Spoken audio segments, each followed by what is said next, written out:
बिहार के बाद यूपी की बारी आई। गढ़ मक्तेसर में हर साल हिंदुओं का मेला लगता था, जिसमें लाखों हिंदू शामिल हुआ करते थे। चंद हजार गरीब मुसलमान भी इस मेले में खरीदो फरोख्त का सामान लेकर जमा हुआ करते थे। एक रोज हिंदुओं ने अचानक मुसलमानों पर हमले शुरू कर दिए और देखते ही देखते मेले में मौजूद तमाम मुसलमान मर्दों, औरतों और बच्चों को बड़ी बेदर्दी से मौत के घाट उतार दिया। जब कलकत्ता में मुसलमानों पर मजालिम ढाए जा रहे थे तो हिंदू प्रेस ने इसे मुसलमानों की ज्यादती का रंग देकर बड़ा शोर गौगा किया था। नवाखली के वाकयात को भी हिंदू प्रेस ने बड़े ड्रामाई और सनसनीखेज मुबालगे के साथ उछाला था। लेकिन बिहार और गढ़ मक्तेसर में मुसलमानों के कत्लेआम पर इस प्रेस को गोया सांप सूंघ गया। बिहार और यूपी की कांग्रेसी वजारतों की शह पाकर सारे प्रेस ने एक तरह की इज्तमाई चुप साध ली। लेकिन जादू की तरह होने नाहक भी सर चढ़कर बोलता है। इन दोनों लर्ज़ाखेज वाकयात की खबरें बड़ी सुर्रत से फैल गईं और रफ्ता रफ्ता सारा बर्रे सगीर हिंदू मुस्लिम तनाव और कशीदगी की इंतहाई खतरनाक जद में आ गया।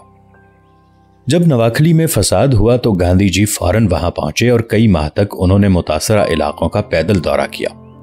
वो रोजाना 3-4 मील पापयादा चलते थे और हर जगह मुसलमानों को तलकीन करते थे कि हिंदू तुम्हारे भाई हैं और उनकी हिफाजत करना तुम्हारा फर्ज मनसबी है।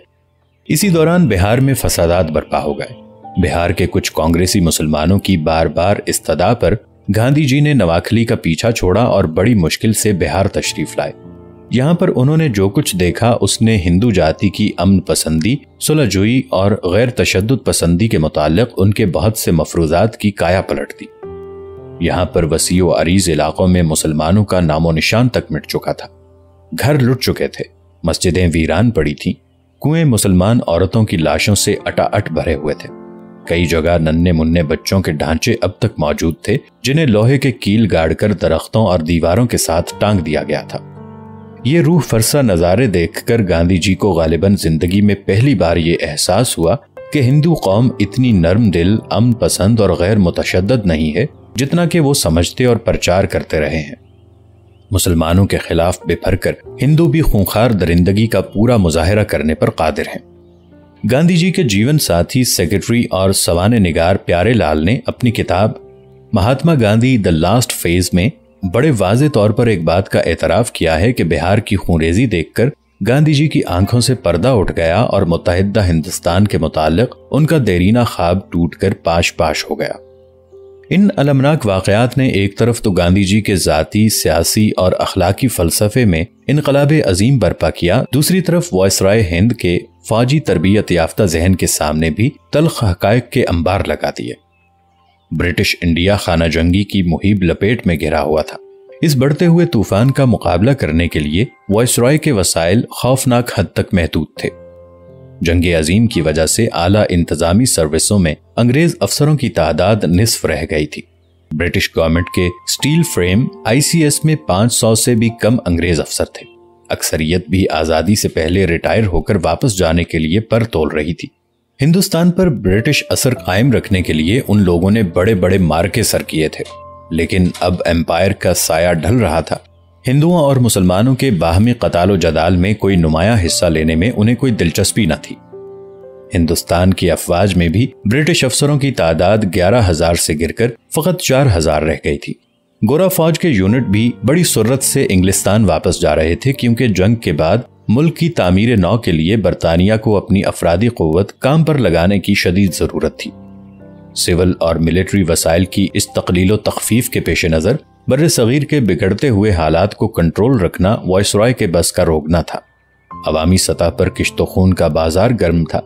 सियासी सतह पर उबूरी हुकूमत में मुस्लिम लीगी और कांग्रेसी ग्रुपों की बाहमी कशमकश और चपकलिश रोज बरोज तल्ख से तल्खतर होती जा रही थी। इंतजामी सतह पर गैर जरूरी और मौसर वसाइल सरासर नाकाफी थे। इन तमाम हकाइक का जायजा लेकर वायसराय इंडिया इस नतीजे पर पहुंचा कि बरतानिया के लिए हिंदुस्तान पर मजीद हुकूमत करना मुमकिन नहीं।